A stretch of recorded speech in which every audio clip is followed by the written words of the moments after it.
เป็นรายการคดีโลกคดีธรรมดำเนินรายการโดยพระครูปลัดณรงค์ฤทธิ์ข่าวสารเพื่อการประชาสัมพันธ์งานบุญงานกุศลของวัดพระธาตุดอยสุเทพราชวรวิหารตำบลสุเทพอำเภอเมืองเชียงใหม่จังหวัดเชียงใหม่ได้จัดพิธีเจริญพระพุทธมนต์สวดสะเดาะนพเคราะห์พิธีสมโภชพระบรมธาตุดอยสุเทพและพุทธาภิเษกพระประจำวันนพเคราะห์จัดงานวันศุกร์ที่2กันยายนพุทธศักราช2565โดยกราบรัตนาพระสงฆ์เถรานุเถระช่วงเช้า 9:30 นาทีเป็นรอบแรกรอบที่2 14 นาฬิกาเป็นต้นไปก็เชิญชวนคณะสงฆ์คณะศรัทธาณวัดพระธาตุดอยสุเทพราชวรวิหารตำบลสุเทพอำเภอเมืองเชียงใหม่จังหวัดเชียงใหม่เริ่มในพิธี 9 นาฬิกาเป็นต้นไปจนแล้วเสร็จในภาคบ่ายก็เป็นงานบุญงานกุศลเชิญท่านร่วมงานนี้โดยพร้อมเพรียงกัน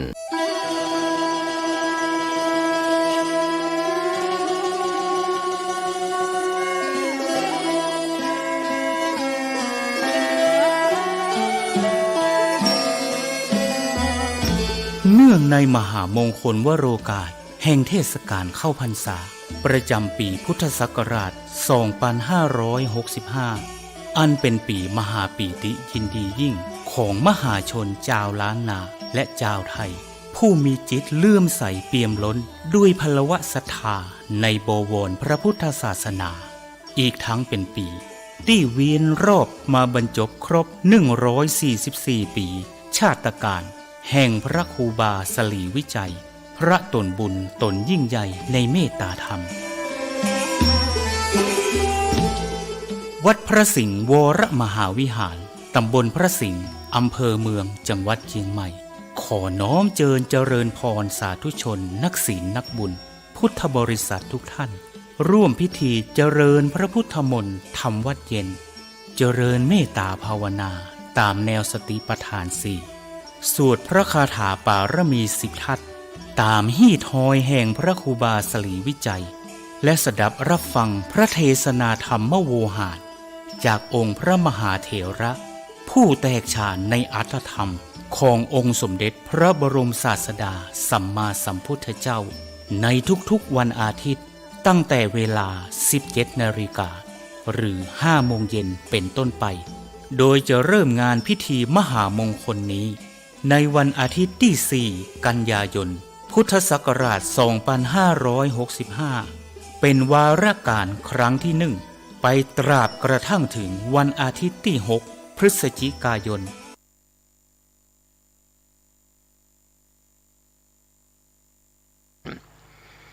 พระพุทธเจ้าได้ทรงทำนายว่าในอนาคต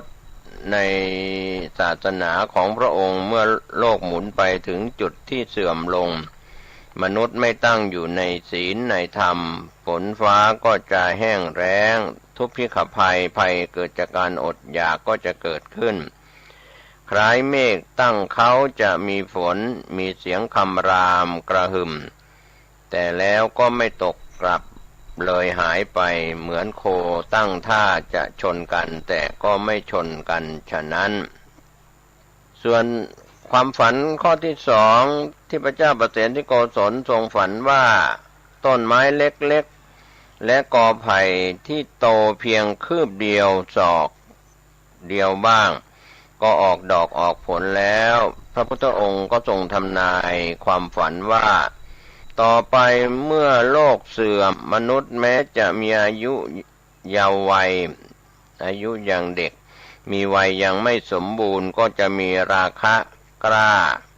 และสมสู่กันตั้งแต่อายุยังน้อย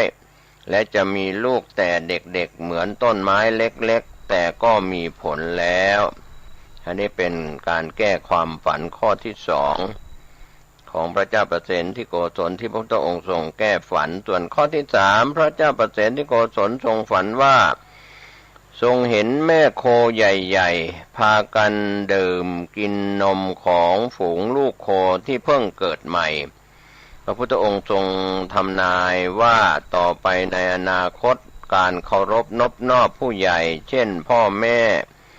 ครูบาอาจารย์ก็จะเสื่อมถอยค คนเฒ่าคนแก่พ่อแม่เมื่อหมดที่พึ่งหาเลี้ยงตนไม่ได้ก็ต้องง้อต้องประจบเด็กๆดังที่แม่โคที่ต้องกินนมลูกโคฉะนั้นความฝันข้อที่สี่ของพระเจ้าประเสนที่โกศลว่าผู้คนไม่ใช้วัวตัวใหญ่ที่สมบูรณ์แข็งแรงเทียมแอกลากเกวียนกลับไปใช้โครุ่นที่ยังปราศจากกำลังมาลากเมื่อมันลากเกวียนให้เล่นไปไม่ได้มันก็สลัดแอกนั้นเสียพระพุทธองค์ทรงทำนายว่าในภายหน้าเมื่อผู้มีอำนาจไม่ตั้งอยู่ในธรรมแทนที่จะยกย่องและมอบหมายหน้าที่ให้กับผู้มีสติปัญญามีความรู้กลับไปมอบยศศักดิ์ให้กับคนหนุ่มที่อ่อนหัดด้อยประสบการณ์ทำให้ปฏิบัติหน้าที่ได้ไม่ดีกิจการต่างๆก็ไม่สำเร็จก็เหมือนใช้โครุ่นมาเทียมแอกเกวียนก็เล่นไปไม่ได้ฉันใดก็ฉันนั้นสุบินข้อที่ห้าของพระเจ้าประเสนที่โกศลทรงฝันว่าเห็นม้าตัวหนึ่งมีปากสองข้างฝูงชนก็เอาหญ้าไปป้อนที่ปากทั้งสองข้างมันก็กินทั้งสองข้างพระพุทธองค์ทรงทำนายว่าในอนาคตเมื่อผู้บริหารหรือผู้มีอำนาจไม่ดำรงอยู่ในธรรมเป็นคนพาลคนไม่มีศีลไม่มีธรรมไว้ในตำแหน่งอันมีผลต่อผู้อื่นคนเหล่านั้นก็จะไม่นึกถึงบาปบุญคุณโทษแต่จะตัดสินคดีความต่างๆตามใจชอบโดยเอาสินบนจากทั้งสองฝ่ายโจทก์ฝ่ายจำเลยเป็นประมาณดังม้าที่กินหญ้าทั้งสองปาก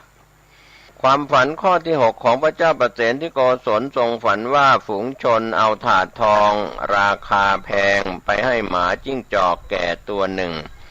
พร้อมเชื้อเชิญให้หมาจิ้งจอกตัวนั้นถ่ายปัสสาวะลงในถาดทองนั้นพระพุทธองค์ทรงทำนายว่าต่อไปคนดีมีสกุลทั้งหลายจะสิ้นอำนาจวาสนาคนตระกูลต่ำคนพาลจะได้เป็นใหญ่เป็นโตคนมีตระกูลก็จะต้องยกลูกสาวให้กับผู้ไร้ตระกูลเหล่านั้นเหมือนเอาถาดทองไปให้หมาปัสสาวะรดความฝันข้อที่เจ็ดของพระเจ้าประเสนที่โกศลทรงฝันว่ามีชายคนหนึ่งนั่งฟั่นเชือกแล้วหย่อนไปในที่ใกล้เท้าแม่หมาจิ้งจอกโซตัวหนึ่งนอนอยู่ใต้ต่างที่บุรุษนั้นนั่งอยู่แล้วก็กัดกินเชือกนั้นโดยที่เขาไม่รู้ตัวพระพุทธองค์ทรงทำนายว่าในการข้างหน้าผู้หญิงจะเลาะแหละโลเลลุ่มหลงในสุราเอาแต่แต่งตัวเที่ยวเตร่ประพฤติทุศีลแล้วก็จะเอาทรัพย์ที่สามีหามาได้ด้วยความยากลำบากไปใช้หรือเอาไปให้ชายชู้เหมือนนางหมาโซที่นอนใต้ตังคอยกัดกินเชือกเขาฟั่นและหย่อนลงไปใกล้เท้าความฝันข้อที่แปดทรงฝันของพระเจ้าประเสนที่โกศลว่ามีตุ่มน้ำเต็มเปี่ยมตุ่มหนึ่งวางอยู่ตรงประตูวังแวดล้อมด้วยตุ่มว่างๆเป็นอันมากแต่คนก็ยังไปตักน้ำใส่ตุ่มที่เต็มอยู่จนล้นแล้วล้นอีกโดยไม่เหลียวแลจะตักใส่ตุ่มที่ว่างๆนั้นเลยพระพุทธองค์ทรงทำนายว่าในอนาคตเมื่อศาสนาเสื่อมคนเป็นใหญ่หรือมีอำนาจจะเบียดเบียนหรือเอาเปรียบผู้ด้อยกว่าคนที่รวยอยู่แล้วก็จะมีคนจนหารายได้ไปส่งเสริมให้รวยยิ่งขึ้นดังฝูงชนที่ต้องตักน้ำใส่ตุ่มใหญ่ที่เต็มอยู่แล้วจนล้นส่วนตุ่มที่ว่างอยู่กลับไม่ไปใส่น้ำข้อที่9พระเจ้าประเสนที่โกศลทรงฝันว่าเห็นสระแห่งหนึ่งมีบัวนานาชนิดขึ้นอยู่เต็มและมีท่าขึ้นลงโดยรอบสัตว์ต่างๆก็พากันดื่มน้ำในสระแต่แทนที่น้ บริเวณที่สัตว์เหยียบย่ำจะขุ่นกลับใสสะอาดส่วนน้ำที่อยู่ลึกกลางสระที่สัตว์ไม่ไปดื่มหรือเหยียบย่ำแทนที่จะใสกลับขุ่นข้นพระพุทธองค์ทรงทำนายว่าต่อไปเมื่อคนมีอำนาจไม่ตั้งอยู่ในธรรมขาดเมตตาคอยใช้อำนาจรีดนาทาเร้นกินสินบนชาวบ้านชาวเมืองก็จะหนีไปอยู่ตามชายแดนหรือที่อื่นๆทำให้ที่นั้นๆที่คนพากันไปอยู่มีความมั่นคงเป็นปึกแผ่นเหมือนน้ำรอบๆสระที่ใสส่วนเมืองหลวงกลับว่างเปล่าเหมือนกลางสระที่ขุ่นความฝันข้อที่10ทรงฝันว่าพระเจ้าประเสนที่โกศลนั้นฝันเห็นข้าวที่คนหุงในหม้อใบเดียวกันสุกไม่เท่ากันโดยแบ่งออกเป็น3 ส่วนข้าวแฉะข้าวดิบแล้วก็ข้าวสุกดีพระพุทธองค์ทรงทำนายฝันว่าในอนาคตเมื่อคนทั้งหลายไม่อยู่ในศีลในธรรมกันมากขึ้นก็จะทำให้ฝนฟ้าไม่ตกต้องตามฤดูกาลหรือตกไม่ทั่วถึงทำให้การเพาะปลูกบางแห่งได้ผลบางแห่งก็ไม่ได้ผลเช่นเดียวกับข้าวที่มีสุกบ้างดิบบ้างและก็แฉะบ้างความฝันข้อที่11ของพระเจ้าประเสนที่โกศลทรงฝันว่าคนนำแก่นจันทร์ที่มีราคาแพงไปแลกกับเปลียงเน่าก็มี3 ความหมายคือนมส้มผสมน้ำแล้วเจียวให้แตกมันหรือน้ำมันจากไขข้อวัวหรือเถาวัลย์เปลียงแต่ในที่นี้ก็หมายถึงเถาวัลย์เปลียงเทียบกับแก่นจันทร์ที่เป็นไม้เหมือนกันมากกว่าพระพุทธองค์ทรงทำนายเรื่องนี้ว่าการเวลาภายภาคหน้าพระภิกษุอารัชชีที่ไม่มียางอายเห็นแก่ได้ทั้งหลายแทนที่จะนำธรรมะที่พระพุทธองค์สอนไปสั่งสอนให้คนหลุดพ้นจากความทุกข์ละความโลภกลับใช้เป็นเครื่องมือทำมาหากินหาปัจจัยบริจาคเข้าตัวเองเหมือนเอาแก่นจันทร์ซึ่งเป็นธรรมะคำสอนที่ดีไปแลกเอากับเถาวัลย์เน่าลาภอามิตรที่ได้รับมาซึ่งไม่เจรังและก็ไม่ช่วยให้พ้นทุกข์ได้จริงๆความฝันข้อที่12ของพระเจ้าประเสนที่โกศลทรงฝันเห็นกะโหลกน้ำเต้าจมน้ำได้พระพุทธองค์ทรงทำนายว่าต่อไปคำพูดของคนที่ไม่ควรจะได้รับความเชื่อถือกลับจะได้รับความเชื่อถือโดยเปรียบถ้อยคำของคนที่ไม่น่าเชื่อว่ามีน้ำหนักเบาเหมือนกับผลน้ำเต้าซึ่งปกติจะลอยน้ำแต่เมื่อคนเชื่อว่าคำพูดเหล่านั้นมีน้ำหนักแน่นจึงเปรียบคำพูดนั้นว่ามีน้ำหนักราวกับน้ำเต้าที่จมน้ำได้ข้อที่13พระเจ้าประเสนที่โกศลทรงฝันว่าศิราแท่งทึบขนาดเรือนลอยน้ำได้เหมือนเรือพระพุทธองค์ทรงทำนายว่า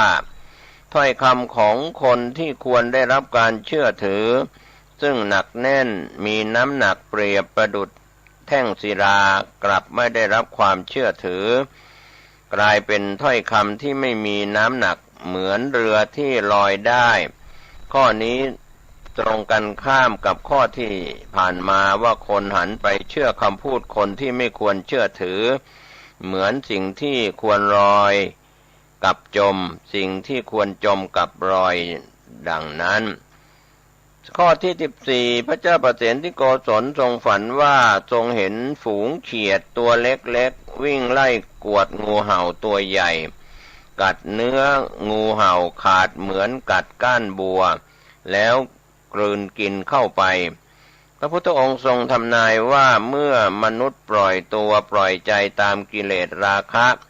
สามีก็จะตกอยู่ในอำนาจของเมียเด็กๆและจะถูกดุด่าว่ากล่าวเช่นเดียวกับคนรับใช้เหมือนเขียดตัวเล็กๆแต่กลับกินงูได้ข้อที่15พระเจ้าประเสนที่โกศลทรงฝันว่าฝูงพญาหงส์ทองที่มีขนเป็นทองถูกแวดล้อมด้วยกา พระพุทธองค์ทรงทำนายว่าในอนาคตผู้มีตระกูลต้องไปเที่ยวประจบสภและสวามิภักดิ์ต่อผู้ไม่มีตระกูลเหมือนหงส์ทองแวดล้อมด้วยกาความฝันข้อที่16ข้อสุดท้ายของพระเจ้าประเสนที่โกศลทรงฝันว่าฝูงแกะพากันไล่กวดฝูงเสือเหลืองกัดกินทำให้เสืออื่นๆสะดุ้งกลัวจนต้องหนีไปแอบซ่อนตัวจากฝูงแกะพระพุทธองค์ทรงทำนายว่าต่อไปภายภาคหน้าคนชั่วหรือคนที่ไม่ดีจะรุ่งเรืองอำนาจและใช้อำนาจไม่เป็นธรรมทำให้คนดีถูกทำร้ายหรือไม่ได้รับความเป็นธรรมต้องหลบหนีซ่อนตัวจากภัยร้ายเหล่านี้เหมือนเสือซ่อนตัวจากแกะก็เป็นส่วนที่เราคิดพิจารณากันนะครับท่านผู้ฟังในส่วนเรื่องราวสุบินนิมิตของพระเจ้าประเสนที่โกศลฝันคืนเดียว16เรื่องแล้วตอนแรกพราหมณ์ปุโรหิตก็จะให้พระเจ้าประเสนที่โกศลแก้สิ่งเหล่านี้ในทางที่นำสัตว์มาบูชายันแต่มเหสีของพระเจ้าประเสนที่โกศลก็ท้วงให้นำเรื่องราวสุบินนิมิตทั้ง16ข้อไปทูลถามต่อองค์สมเด็จพระสัมมาสัมพุทธเจ้าก็เป็นเรื่องราวที่ฝากไว้ขอให้ท่านผู้ฟังซึ่งรับฟังเรื่องนี้ได้ใช้วิจารณญาณและคำทำนายเหล่านี้กลับมาสะท้อนให้เห็นของคนในสังคมไม่ว่าจะเป็นสังคมไทยหรือสังคมต่างประเทศก็ตามในยุคปัจจุบันว่ามีเรื่องราวเกิดขึ้นดังนิมิตที่พระพุทธองค์ทรงทำนายไว้หรือไม่อย่างไรเรื่องราวต่างๆเหล่านี้นะครับก็ถือว่าแม้เวลาล่วงเลยมายาวนานก็เหตุการณ์จากยุคอดีตซึ่งผ่านมา 2,500 กว่าปีแล้วก็มาถึงครึ่งหรือว่ากึ่งกลางของพุทธศาสนา 5,000 ปีอย่างไรก็ตามการเปลี่ยนแปลงเหล่านี้ก็เป็นไปตามวัตถุเจริญจิตใจเจริญศีลสมาธิปัญญาเสื่อมศีลสมาธิปัญญาเจริญหรือว่าคนทุศีลนะครับใจบาปหยาบช้าเกิดขึ้นเพราะว่าไม่เอาศีลไม่เอาธรรมเมื่อไม่เอาศีลไม่เอาธรรมเห็นคุณค่าของเงินตราหรือสิ่งของมีค่ายศอำนาจต่างๆที่ได้มาโดยไม่ชอบธรรมรวมไปถึงบุคคลที่ทำให้สังคมไม่ยอมรับแต่ก็ถูกยกย่องเชิดชูยกย่องคนชั่วอยู่ในสังคมไม่ว่าจะยกย่องสมมุติว่าเป็นพระราชามหากษัตริย์เป็นประธานาธิบดีนายกรัฐมนตรีหรือเศรษฐีมหาเศรษฐีอย่างไรก็จะโดยชอบธรรมไม่ชอบธรรมอย่างไรก็ฝากไว้ให้ท่านได้คิดพิจารณามิใช่เฉพาะในประเทศไทยก็ในภาพรวมทั่วโลกทีเดียววันนี้ศีลธรรมไม่กลับมาสู่จิตใจของมวลมนุษยชาติทั้งหลายคือคำว่าศีลห้าถ้าฆ่าสัตว์เป็นอาจินลักทรัพย์เป็นอาจินเสพกามผิดเป็นอาจินกล่าวคำเท็จเป็นอาจินดื่มเครื่องดื่มแอลกอฮอล์และเสพยาเสพติดเป็นอาจินเช่นนี้ความเสื่อมทรามในเรื่องของศีลก็เกิดขึ้นมากขึ้นในสังคมมนุษยชาติโดยเฉพาะพี่น้องมนุษยชาติ180กว่าประเทศทั่วโลกก็ในเวลานี้เราได้รับภัยพิบัติจากโรคภัยไข้เจ็บที่เป็นไวรัสโคโรนา 2019 ตายไปจำนวนหนึ่งติดเชื้อแล้วรักษาหายจำนวนหนึ่งแล้วก็อยู่ในการป้องกันยังไม่สั่งซาในการที่วิทยาศาสตร์การแพทย์สมัยใหม่ของวงการแพทย์ทั่วโลกและก็ผู้ที่เกี่ยวข้องกับนักวิจัยนักค้นคว้าทั้งหลายจะผลิตวัคซีนขึ้นมาแก้ไขปัญหาไวรัสโคโรนา 2019 นี้จบลงไปตามความรู้ความสามารถแต่ภัยพิบัติอื่นๆที่จะมาเกี่ยวกับดินน้ำลมไฟอากาศโรคภัยไข้เจ็บและสงคราม ของการฆ่าฟันกันอะไรต่างๆที่เป็นเรื่องของกะลียุคเพราะว่าคำว่ากะลียุคแห่งการเข็นฆ่าคนก็จะโลภโกรธหลงกันง่ายทะเลาะกันง่ายวิวาทกันง่ายดังที่หลายท่านได้ติดตามข่าวสารทั้งในประเทศไทยทางช่องสื่อทีวีก็จะเห็นว่าเวลานี้พี่น้องสื่อมวลชนทุกแขนงสาขาที่ทำหน้าที่เป็นกระจกเงาของสังคมเรียกว่าแทบจะหมดอาชีพม้วนเสื่อกลับบ้านกันแล้วเพราะว่าในปัจจุบันภาคประชาชนเป็นสื่อโดยออนไลน์นะครับไม่ว่าจะเป็นการถ่ายคลิปถ่ายวิดีโอถ่ายเหตุการณ์ต่างๆที่เกิดขึ้นรวมไปถึงทางฝ่ายบ้านเมืองรัฐวิสาหกิจหรือภาคประชาชนก็มีการติดกล้องวงจรปิดแล้วทำให้เห็นเหตุการณ์ที่ถูกบันทึกไว้แล้วก็ส่งไปถูกบ้างผิดบ้างก็เมื่อผิดพลาดผิดต่อกฎหมายพรบคอมพิวเตอร์ก็เป็นปัญหาเกิดขึ้นฟ้องร้องกันในกระบวนการยุติธรรมครับก็เรื่องราวต่างๆที่เราใช้ศัพท์ว่าโลกไซเบอร์โลกของโซเชียลมีเดียทั้งหลายกำลังไปกว้างไกลเราอยู่ทั่วโลกก็เห็นทั้งภาพได้ยินเสียงได้รับรู้ข้อมูลในสื่อสารมวลชนต่างๆผ่านโซเชียลมีเดียทั้งหลายที่ทำให้วัฒนธรรมเจริญทำให้วัฒนธรรมเสื่อมศีลธรรมเสื่อมไปตามความเจริญของ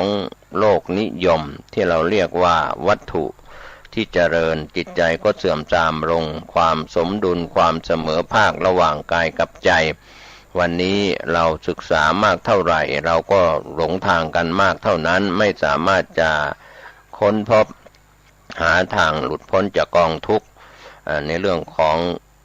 กิเลส1,500ตัณหา108เราไปแสวงหาปัจจัยสี่ภายนอกแสวงหาแล้วก็เกิดแก่เจ็บตายเวียนว่ายเวียนวนอยู่ในวัฏฏะสงสารไม่ได้เจอทางที่เป็นทางแห่งความหลุดพ้นจากกองทุกข์วันนี้เราอาจจะย้อนรอยกลับไปศึกษาในธรรมจักรกับปวัตนสูตรว่าสัตว์ทั้งหลายนั้นที่จะได้บรรลุธรรมทางสายกลางสายเอกมีอยู่ตราบใดพระอรหันต์ก็ยังไม่หมดสิ้นไปจากโลกมนุษย์และเทวดาอินพรหมยมยักษ์ทั้งหลายวันนี้เราได้ศึกษาเรื่องราวของสุบินนิมิตของพระเจ้าประเสนทิโกศลได้เกิดขึ้นในยุค 2,500 กว่าปีมาแล้วพระพุทธองค์ทรงทำนายว่าจะเกิดในยุคหลัง 2,500 กว่าปีในเหตุการณ์ที่พระพุทธเจ้าพยากรณ์ความฝันของพระเจ้าประเสนทิโกศล16 ข้อก็ขอให้ท่านผู้ฟังผู้มีสติปัญญาได้ใช้วิจารณญาณในการรับรู้ข้อมูลกลับมาเทียบเปรียบเทียบให้เห็นว่าเหตุการณ์นั้นเกิดขึ้นมากน้อยเพียงใดแค่ไหนอย่างไรกับเรื่องราวที่เกิดขึ้นผมเกษตรเพชรสำริดวิทยากรแบ่งปันความคิดดีๆกับท่านผู้ฟังหลากหลายก็นำเรื่องของสุบินนิมิต16 ข้อของพระเจ้าประเสนทิโกศลที่หลายท่านสอบถามมาก็ฝากไว้ให้ท่านได้คิดได้พิจารณาแบ่งปันความคิดดีๆโดยชอบธรรมโดยทั่วหน้ากันสวัสดีครับสวัสดีครับท่านผู้ฟังที่เคารพธรรมสาระวันนี้ผมเกษตรเพชรสำริดวิทยากรแบ่งปันความคิดดีๆสู่ท่านผู้ฟังสารธรรมความคิดต่างๆก็เราแบ่งปันกันด้วยปัญญาบารมีของแต่ละคนแต่ละท่านก็มีมากน้อยไม่เท่ากันปัญญาบารมีมี3ระดับปัญญาบารมีแบบธรรมดาปัญญาบารมีที่เป็นอุปปารมีปัญญาปรมัตถปารมีก็แล้วแต่นะครับที่เราจะสั่งสมบุญกุศลกันในช่องทางปัญญาบารมีก็เรียกว่าทุกคนนั้นมีปัญญาบารมีมาแต่เกิดไม่ว่าจะเป็นคนไทยหรือชาวต่างชาติในส่วนสาระธรรมวันนี้ที่เราย้อนกลับไปนึกถึงในสมัยพุทธกาล 2,500 กว่าปีมาแล้วนะครับท่านผู้ฟังก็มีเรื่องราวที่ปรากฏอยู่ใน สิงคารกะสูตรก็มีเรื่องราวที่มีการไหว้ทิศต่าง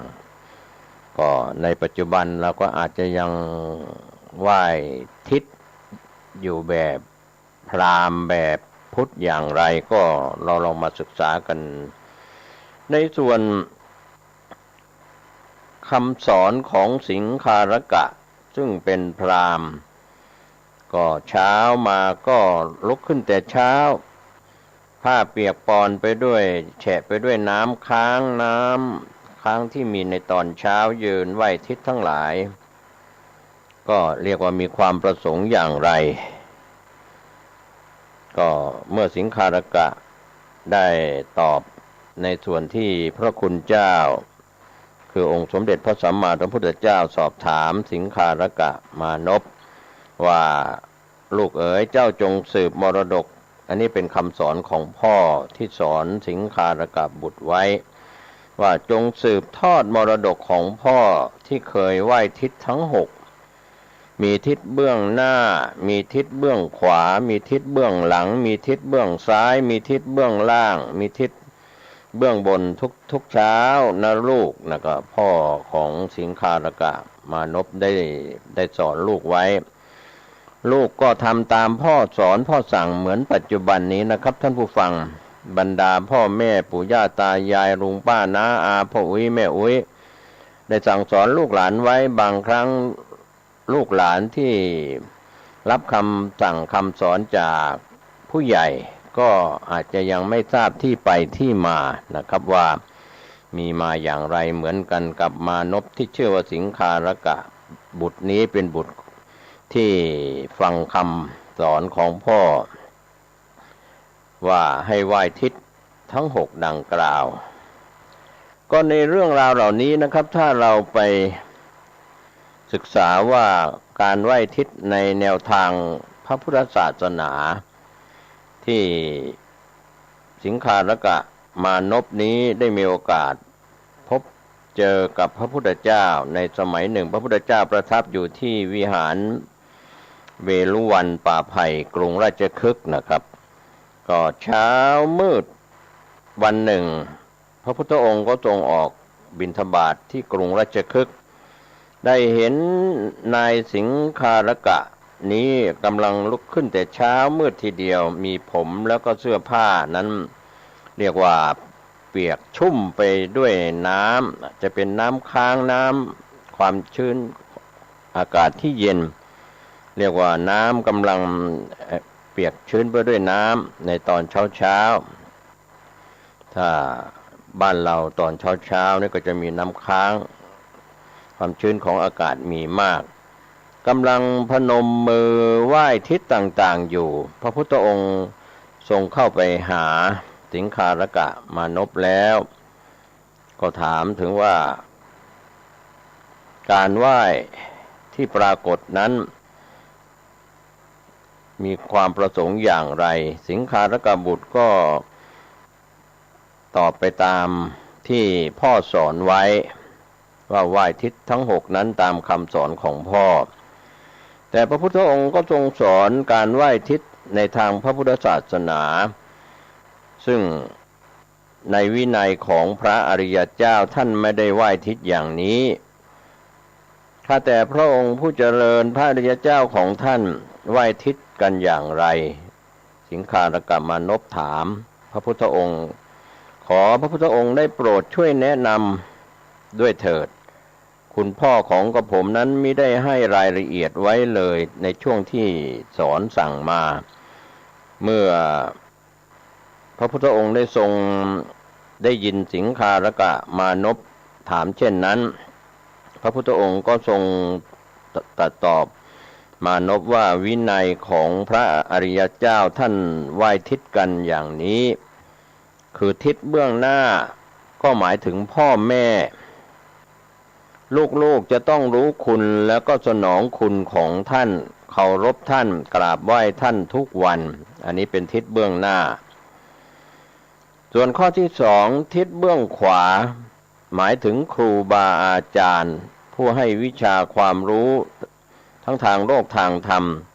ศิษย์จะต้องเชื่อฟังเคารพกราบไหว้ทุกวันอันนี้ศิษย์มีครูตามสถานศึกษาหรือตามวัดวาอารามต่างๆศิษย์มีครูทิศเบื้องขวาส่วนทิศเบื้องหลังนะครับหมายถึงภรรยาและลูกผัวและลูกผัวหรือเมียสามีหรือภรรยาหรือลูกพ่อหรือแม่จะต้องทำหน้าที่ให้ถูกต้องทุกวันคือทุกคนนั้นก็มีสามีก็มีหน้าที่อย่างไรจะต้องปฏิบัติตามภรรยาจะต้องมีหน้าที่อย่างไรลูกจะต้องมีหน้าที่อย่างไรนี่เรียกว่าทิศเบื้องหลังส่วนทิศเบื้องซ้ายหมายถึงเพื่อนฝูงเพื่อนสนิทมิตรสหายนะครับท่านผู้ฟังเราจะต้องทำตัวเป็นเพื่อนที่ดีเป็นกัลยาณมิตรอย่างสม่ำเสมอทุกๆวันส่วนทิศเบื้องล่างหมายถึงลูกจ้างหรือคนรับใช้จะต้องไม่ดูหมิ่นข่มเหงหรือเอาเปรียบนายจ้างดีใช้ไข้รักษานำพาต่อความเป็นอยู่เป็นประจำนะครับอันนี้หมายถึงลูกจ้างที่ดีลูกน้องที่ดีคนรับใช้ที่ดีก็รับใช้ไข้ก็รักษาเยียวยารักษาเจ้านายก็มีหน้าที่เหมือนกันอันนี้แสดงในรายละเอียดไว้นะครับทิศเบื้องบนเป็นทิศที่6หมายถึงสมณะชีพราหมณ์หรือผู้ประพฤติพรหมจรรย์ผู้ประพฤติธรรมหมายถึงพระภิกษุสามเณรในปัจจุบันที่เป็นบรรพชิตเราควรจะต้องบำรุงแล้วก็รับฟังคำสอนของสมณะหรือผู้ประพฤติธรรมโดยความเคารพก็จะนำมาแก้ทุกข์ได้เป็นประจำทุกๆวันในมุมมองของคฤหัสถ์ผู้ครองเรือนหรือพระเถรานุเถระครูบาอาจารย์หลายรูปหลายนามในปัจจุบันถ้านึกถึงข้อของสิงคาตกสูตรนี้แล้วบางพระเถระครูบาอาจารย์อย่าลืมว่าตนเองต้องทำหน้าที่สั่งสอนบางวัดบางแห่งเราก็ไม่ได้ไปโทษนะครับว่าพระคุณเจ้าไม่สั่งไม่สอนก็เรียกว่าเป็นพระสังฆาธิการระดับเจ้าอาวาสรองเจ้าอาวาสผู้ช่วยเจ้าอาวาสหรือเป็นพระสังฆาธิการระดับฝ่ายปกครองต่างๆเป็นอุปชฌาย์อาจารย์ก็มีลูกศิษย์ลูกหาก็ต้องสั่งสอนตามคำสอนของพระพุทธองค์โอวาท3ข้อสัพพปาปัสสะไม่ทำบาปกุศลสูปสัมปทา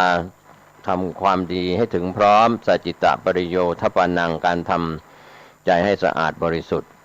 นอกจากความเป็นอุปชฌาย์อาจารย์นอกจากความเป็นพระสังฆาธิการเจ้าอาวาสก็ต้องอบรมสั่งสอนลูกศิษย์ลูกหาศรัทธาประชาชนที่เขาเดินทางเข้าไปที่วัดนะครับสอนชี้ถูกชี้ผิดว่าอะไรถูกต้องอะไรท่านกำลังรับฟังสถานีวิทยุสาธารณะจังหวัดเชียงใหม่คลื่นพัฒนาคุณภาพชีวิต FM 92.25 เมกะเฮิรตซ์บริหารและจัดการโดยวัดป่าแดงมหาวิหารส่งกระจายเสียงจากเลขที่71หมู่ที่14บ้านใหม่หลังมอตำบลสุเทพอำเภอเมืองจังหวัดเชียงใหม่รหัสไปรษณีย์50200หมายเลขโทรศัพท์0818815690 0520000636-7ข่าวสารเพื่อการประชาสัมพันธ์ขอเชิญชวนผู้ใจบุญร่วมบุญจัดซื้อที่ดินถวายวัดกู่มาปินร้าง300 ปี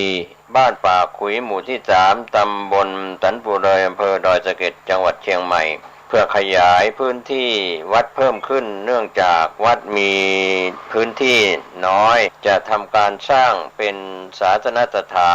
ถานที่ปฏิบัติธรรมสืบสานศาสนาต่อไปร่วมบุญได้ที่ธนาคารกรุงเทพเลขที่บัญชี772-015-2391ชื่อบัญชีวัดชัยสถานเพื่อบูรณะวัดกู่มาปินหรือร่วม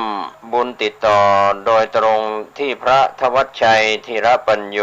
0801732709 065 ข่าวสารเพื่อการประชาสัมพันธ์งานบุญงานกุศลของวัดพระธาตุดอยสุเทพราชวรวิหารตำบลสุเทพอำเภอเมืองเชียงใหม่จังหวัดเชียงใหม่ได้จัดพิธีเจริญพระพุทธมนต์สวดสะเดาะนพเคราะห์พิธีสมโภชพระบรมธาตุดอยสุเทพและพุทธาภิเษกพระประจำวันนพเคราะห์จัดงานวันศุกร์ที่2 กันยายนพุทธศักราช 2565 โดยกราบรัตนา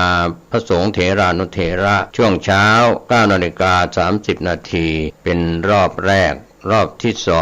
2 14 นาฬิกาเป็นต้นไปก็เชิญชวนคณะสงฆ์คณะศรัทธาณวัดพระธาตุดอยสุเทพราชวรวิหารตำบลสุเทพอำเภอเมืองเชียงใหม่จังหวัดเชียงใหม่เริ่มในพิธี 9 นาฬิกาเป็นต้นไปจนแล้วเสร็จในภาคบ่ายก็เป็นงานบุญงานกุศลเชิญท่านร่วมงานนี้โดยพร้อมเพรียงกันสวัสดีครับท่านผู้ฟังที่เคารพข่าวชาวบ้านผมกาเศรษฐ์เพชรสำริดบรรณาธิการข่าวก้าวหน้านิวกับการทำหน้าที่สื่อสารมวลชนของพี่น้องสื่อมวลชน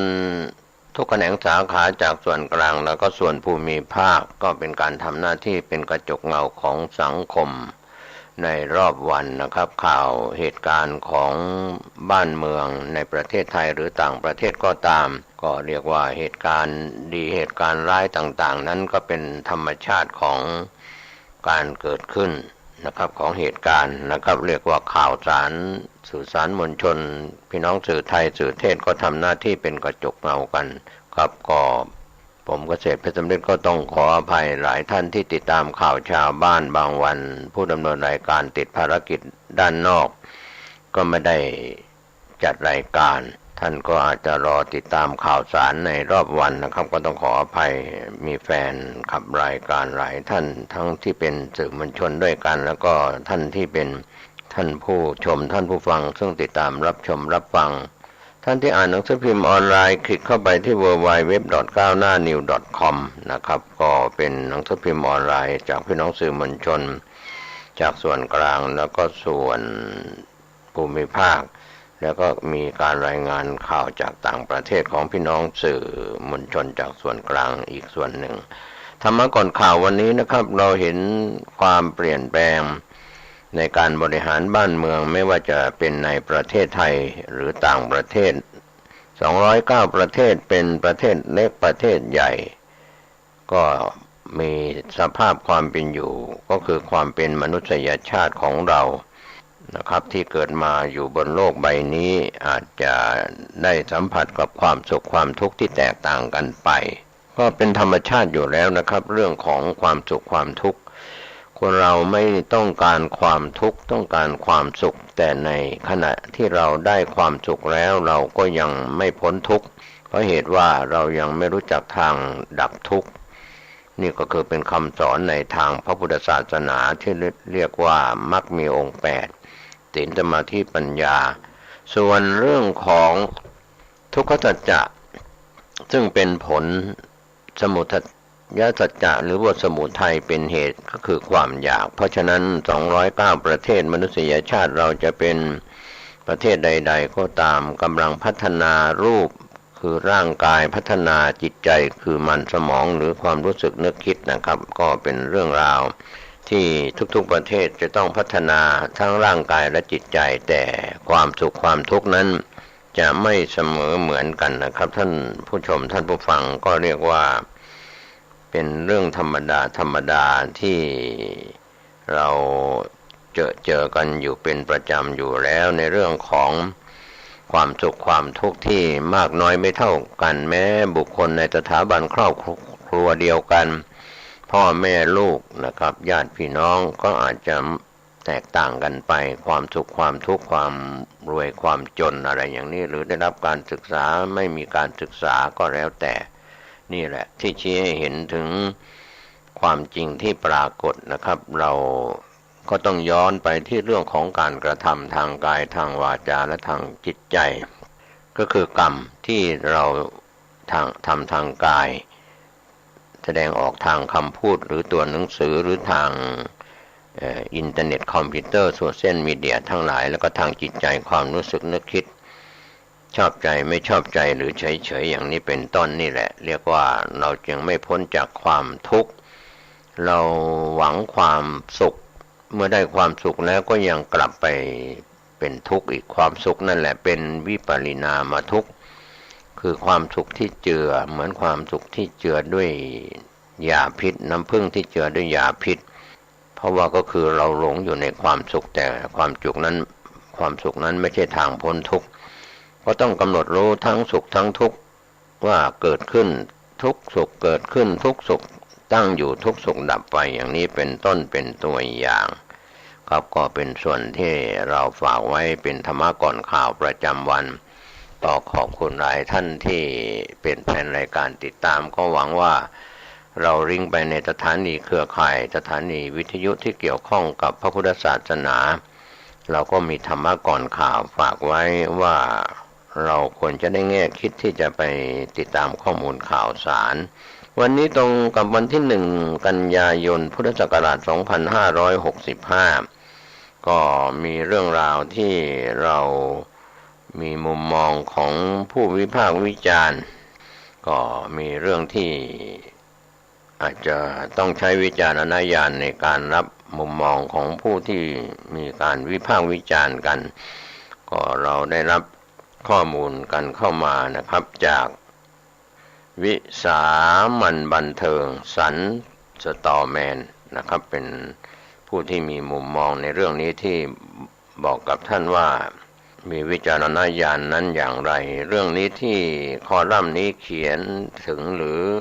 กล่าวถึงก็คือคุณสันสตอแมนก็บอกว่าในเรื่องของการบ้านการเมืองในคำพูดที่ว่าลองคิดดูถ้าเพ้อถึงขั้นว่าในเรื่องของนักการเมืองฝ่ายค้านก็ช่วยกระซิบนายเหนือหัวเถอะ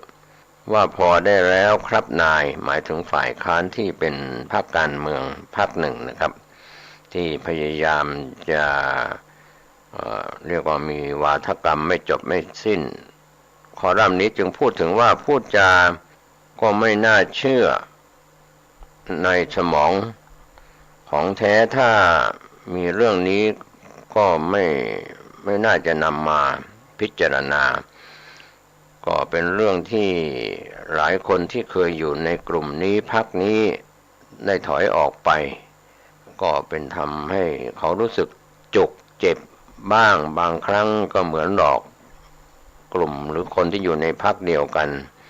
ที่พูดถึงนี้ก็เป็นพรรคฝ่ายค้านในปัจจุบันของประเทศไทยก็คุยกันยาวไปเรียกว่ากระทบกระทั่งกันมากทีเดียวนะครับก็ฝากไว้ว่าคนเรานั้นมีมุมมองในเรื่องนี้ก็มีหลายคนทั้งที่เป็นศิษย์เก่าที่แบ่งพรรคแบ่งสีแบ่งฝ่ายแล้วก็แยกตัวไปนะครับในเรื่องของการบ้านการเมืองที่มีอยู่ในประเทศไทยตามยุคตามสมัยจากอดีตจนถึงปัจจุบันนะครับวันนี้เราจะเปิดใจกว้างรับมุมมองของใครที่จะวิพากษ์วิจารณ์หรือนำมาเขียนถึงพูดถึงกล่าวถึงเราก็จะต้องเรียกว่าไปที่น่าส่องดูตัวเองว่าถูกวิพากษ์วิจารณ์อย่างร้อนแรงว่าถูกหรือผิดหรือใส่ร้ายป้ายสีอย่างไรมุมมองวิพากษ์วิจารณ์ไม่ว่าจะเป็นระดับพรรคการเมืองหรือระดับท้องถิ่นก็ตามนะครับท่านผู้ฟังอันนี้ก็เป็นมุมมองที่เราเห็นคนที่ออกมาวิพากษ์วิจารณ์นั้นอาจจะพยายามจะชี้เหตุผลนะครับก็เป็นเรื่องราวที่การบริหารบ้านเมืองทั้งฝ่ายรัฐบาลฝ่ายค้านก็มีเป็นธรรมดาพอใจไม่พอใจก็มีมุมมองวิพากษ์วิจารณ์อยู่ในขอบเขตของกฎหมายไปทางด้านข่าวที่เกี่ยวกับข่าวภูมิภาคที่ทีมข่าวได้รายงานกันเข้ามาว่าเป็นเหตุการณ์ที่เกิดขึ้นในส่วนของจังหวัดภูเก็ตนะครับที่ทางทีมข่าวได้รับรายงานกันเข้ามาโดยทางมติชนออนไลน์รายงานข่าวจากจังหวัด ภูเก็ตนะครับว่าน่าสงสารหนูน้อยอายุ9 ขวบฉีดวัคซีนแล้วผมร่วงหน่วยงานในภูเก็ตเร่งเข้าไปให้การช่วยเหลือแล้ว31 สิงหาคมที่ผ่านมาจากกรณีเพจหนึ่งได้รายงานแชร์โพสต์ว่าเด็กหญิง9 ขวบผมร่วงเพราะวัคซีนใช่หรือไม่น้องอายแค่นี้จะเติบโตมาอย่างไรจะมีปมไหมสื่อสังคมช่วยกันตรวจสอบส่งต่อเรื่องราวสาธารณสุขจังหวัดภูเก็ตหรือเจ้าหน้าที่ที่เกี่ยวข้องเข้ามาดูแลหน่อยลูกสาว9 ขวบฉีดวัคซีนเข็ม2ประมาณเดือนพฤษภาคมพอถึงเดือนกรกฎาคมผมก็ร่วงจะหมดหัวเลยตอนนี้เกี่ยวกับวัคซีนไหมครับก็เป็นคำถามก่อนน้องนั้นไม่มีประวัติแพ้ยาปกติผมดกดำไม่มีกรรมพันธุ์คนในบ้านผมร่วงตอนนี้น้องมีอาการผมร่วงอย่างเดียวร่วงมากทีเดียวใกล้จะล้านแล้วหัวล้านแล้วผมไม่มีบนศีรษะไปตรวจตามคลินิกหมอผิวหนังเฉพาะและล่าสุดก็ตรวจกับหมอโรงพยาบาลหมอผิวหนังก็บอกว่าเป็นโรคผมร่วงเป็นหย่อมน้องฉีดวัคซีนได้2 เดือนแล้วน้องมาติดโควิดเดือนกรกฎาคมอีกพอหายก็เริ่มผมร่วงมาตลอดน้องฉีดที่อาคารสนามบินภูเก็ตผมก็ไม่รู้ว่าเกี่ยวกับวัคซีนไหมแต่ปกติน้องก็แข็งแรงปกติทุกอย่างพอหายจากโควิดก็ร่วงหนักเลยตอนนี้เครียดมากสงสารน้องต้องใส่หมวกคลุมไปเรียนหนังสือล่าสุด 15:30 นาที31 สิงหาคมที่ผ่านมาเมื่อวานนี้นายบัญชาธนูอินทร์นายอำเภอถลางนายสถาพรวาจาสัตย์นายแพทย์สาธารณสุขอำเภอถลางภูเก็ตก็พร้อมด้วยเจ้าหน้าที่โรงพยาบาลถลางคณะครูอาจารย์โรงเรียนบ้านสาคูนายขจรพงษ์ผู้เป็นพ่อนางจิระนันท์ผู้เป็นแม่เด็กหญิงเกลได้ร่วมประชุมหาข้อเท็จจริงและหาแนวทางในการแก้ไขปัญหาที่เกิดขึ้นกับเด็กหญิงเกลที่โรงเรียนบ้านสาคูตำบลสาคูอำเภอถลางจังหวัดภูเก็ตด้านนายขจรพงษ์พ่อของน้องเกลกล่าวตอนหนึ่งว่าตอนแรกสภาพผมน้องปกติตอนไปฉีดวัคซีนมาแค่1 เข็มก็ไม่เป็นอะไรพอไปฉีดเข็มที่2อยู่มาประมาณเดือนกว่าคนที่บ้านติดโควิดกันทั้งบ้านน้องก็ติดโควิดไปด้วยในวันที่น้องติดโควิดก็มีอาการผมร่วงแต่ก็ไม่เยอะแต่พอนานไปผมร่วงเรื่อยๆแต่ผมก็ไม่แน่ใจว่าเกิดจากสาเหตุเพราะฉีดวัคซีนหรือเปล่าผู้เป็นพ่อกล่าวว่าสันนิษฐานแต่ปกติว่าน้องเป็นคนแข็งแรงเป็นเด็กมีการทำกิจกรรมคือเล่นกิจกรรมออกกำลังกายทุกอย่างแต่ตั้งแต่นั้นมาน้องก็ผมร่วงหมดเลยที่บ้านก็เครียดอยากวิงวอนให้หน่วยงานเข้ามาช่วยเหลือดูอาการของน้องผู้เป็นพ่อกล่าวเป้าหมายหลักก็คืออยากทราบสาเหตุของน้องว่าผมร่วงเกิดจากสาเหตุอะไรกันแน่เพราะผมผู้เป็นพ่อก็บอกว่าพาน้องไปหาหมอหลายหมอมาแล้วถ้าเกิดจากวัคซีนจริงๆก็อยากให้เข้ามาเยียวยาดูแลรักษาแต่ใจจริงอยากให้คนมีความสามารถมารักษาน้องให้หายเรื่องนี้เกิดมาประมาณเดือนกว่าแล้วผมร่วงมาเป็นเดือนแล้วเครียดมาตลอดเลยลูกก็น่าจะเครียดแต่ทางบ้านทางครอบครัวทางโรงเรียนก็ให้กำลังใจว่าเดี๋ยวหมอรักษาก็หายก็ได้ใช้ชีวิตปกติแค่ผมร่วงอย่างเดียวเดี๋ยวก็กลับมาเป็นปกตินายขจรพงษ์ผู้เป็นพ่อกล่าวนะครับก็ในความรู้สึกของผู้เป็นพ่อกล่าวชี้แจงกับทีมข่าวส่วนนางสาวรัตนาวดีครูประจำชั้นน้องเกล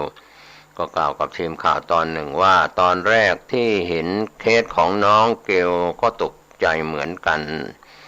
เพราะไม่คิดว่าจะเกิดกับเด็กของตัวเองตอนแรกก็ปรึกษาคุณพ่อว่าสาเหตุเกิดจากอะไรเป็นไปได้ไหมว่าเกิดจากการที่ฉีดวัคซีนเพราะทางโรงเรียน สำรวจให้ฉีดวัคซีนหลังจากนั้นก็เกิดอาการผมร่วงแต่ก็ไม่ทราบว่าเกิดเพราะสาเหตุอะไรว่าเกิดจากฉีดวัคซีนหรือไม่ภูมิต้านทานของน้องแนะนำให้คุณพ่อไปปรึกษาแพทย์อีกครั้งหนึ่ง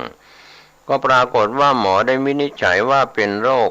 ผมร่วงเป็นหย่อมก็ให้กำลังใจน้องตลอดเวลาและได้ปรึกษากับคุณพ่อของน้องแล้วให้กำลังใจน้องว่าไม่เป็นไรเดี๋ยวก็หายเดี๋ยวไม่กี่เดือนผมก็งอกขึ้นมาอีกก็ทำให้น้องเขามีกำลังใจดีที่บ้านก็มีกำลังใจดีตลอดอยู่แล้วจากที่สังเกต น้องเกล ขอไปน้องเกลเดิมเป็นเด็กที่ร่าเริงพอเกิดเรื่องของน้องเองอย่างนี้ก็ทำให้มีความรู้สึกว่ามีคนรอบข้างทั้งครูทั้งพ่อแม่ให้กำลังใจดีทั้งที่บ้านที่โรงเรียนเพื่อนก็ให้กำลังใจโดยนางสาวสินีนาถวิมลพันธ์รักษาการผู้อำนวยการโรงเรียนบ้านสาคูก็กล่าวกับทีมข่าวเพิ่มเติมว่าทางโรงเรียนจะช่วยดูแลน้องในช่วงเวลาเรียนที่มาใช้ชีวิตในโรงเรียนให้น้องมีความสุขให้มีสุขภาพจิตที่ดีในเรื่องของอาหารการกินอาหารกลางวันก็ให้ครบ5 หมู่ไปตามโปรแกรมของไทยสคูลและหน่วยงานภาครัฐที่เกี่ยวข้องลงมาดูแลให้กำลังใจกับผู้ปกครองและให้แนวทา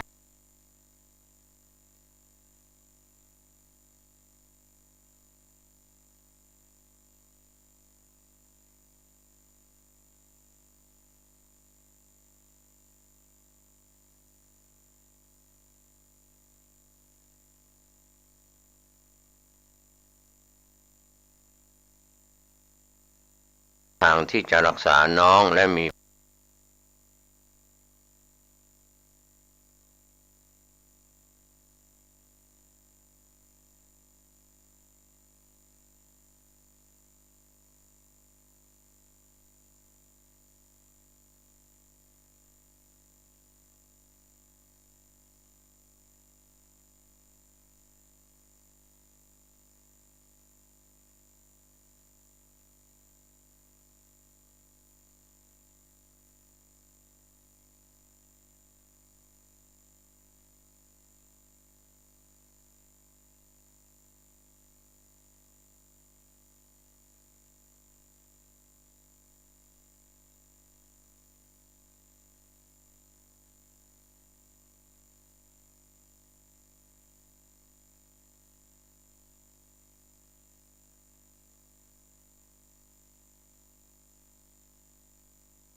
อายุตั้งแต่60ปีขึ้นไปหรือผู้มีโรคประจำตัวเป็นกลุ่ม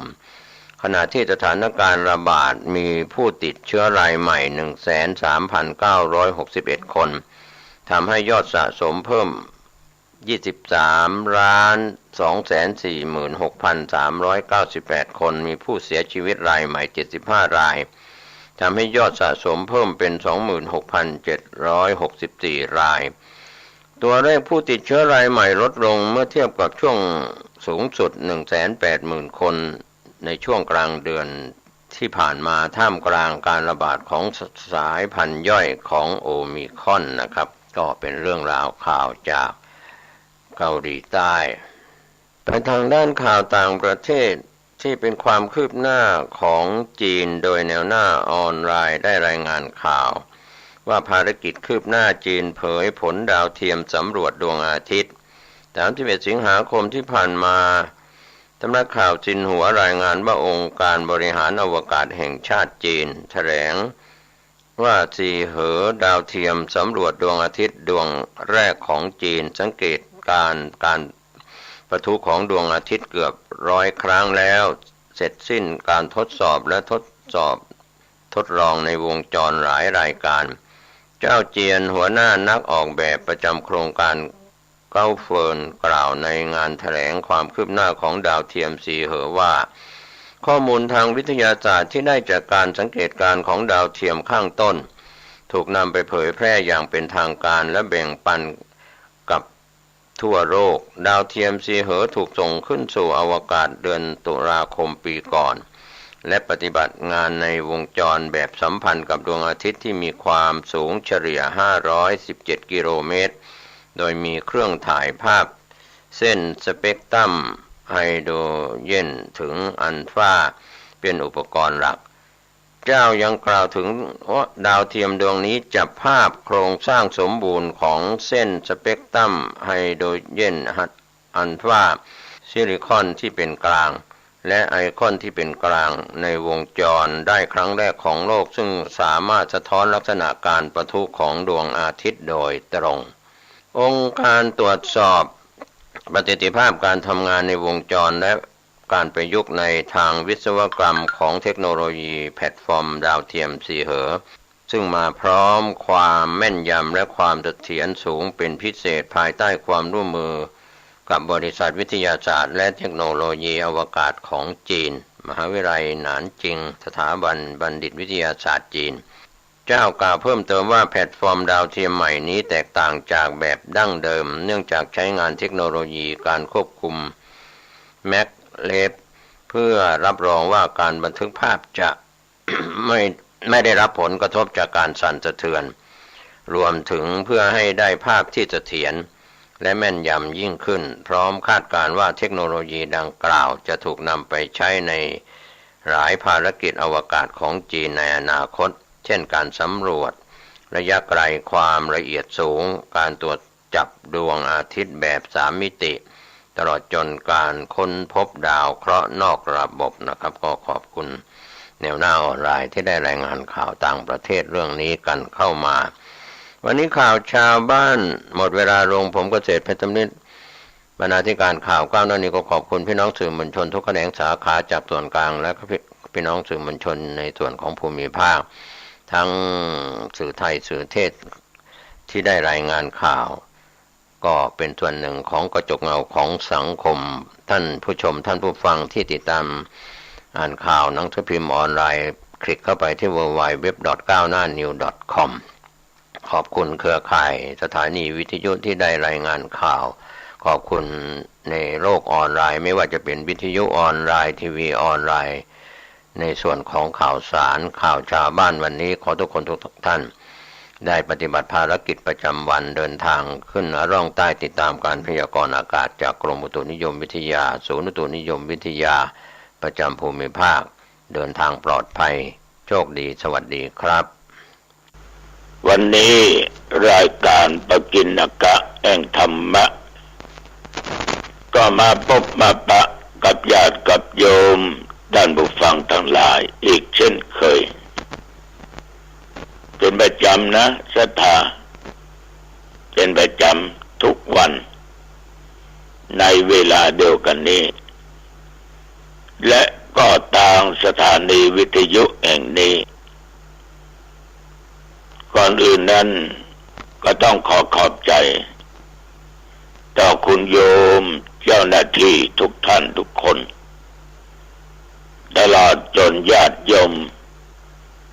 ที่ติดตามฟังรายการนี้มาด้วยดีตลอดตัวเจ้าต้องขออนุโมทนาในน้ำจิตน้ำใจของญาติของโยมทั้งหลายเป็นอย่างมากตอนนี้ไปโยมทั้งหลายเอาทุกคนนั้น มาไหว้พระสวดมนต์ฉบับย่อเอาว่าพร้อมๆกันไปความพร้อมเพรียงซึ่งหมู่คณะนำสุขเกิดขึ้นไหว้พระข่าวสารเพื่อการประชาสัมพันธ์งานบุญงานกุศลของวัดพระธาตุดอยสุเทพราชวรวิหารตำบลสุเทพอำเภอเมืองเชียงใหม่จังหวัดเชียงใหม่ได้จัดพิธีเจริญพระพุทธมนต์สวดสะเดาะนพเคราะห์พิธีสมโภชพระบรมธาตุดอยสุเทพและพุทธาภิเษกพระประจำวันนพเคราะห์จัดงานวันศุกร์ที่2 กันยายนพุทธศักราช 2565 โดยกราบรัตนาพระสงฆ์เถรานุเถระช่วงเช้า 9:30 นาทีเป็นรอบแรกรอบที่2 14 นาฬิกาเป็นต้นไปก็เชิญชวนคณะสงฆ์คณะศรัทธาณวัดพระธาตุดอยสุเทพราชวรวิหารตำบลสุเทพอำเภอเมืองเชียงใหม่จังหวัดเชียงใหม่เริ่มในพิธี 9 นาฬิกาเป็นต้นไปจนแล้วเสร็จในภาคบ่ายก็เป็นงานบุญงานกุศลเชิญท่านร่วมงานนี้โดยพร้อมเพรียงกัน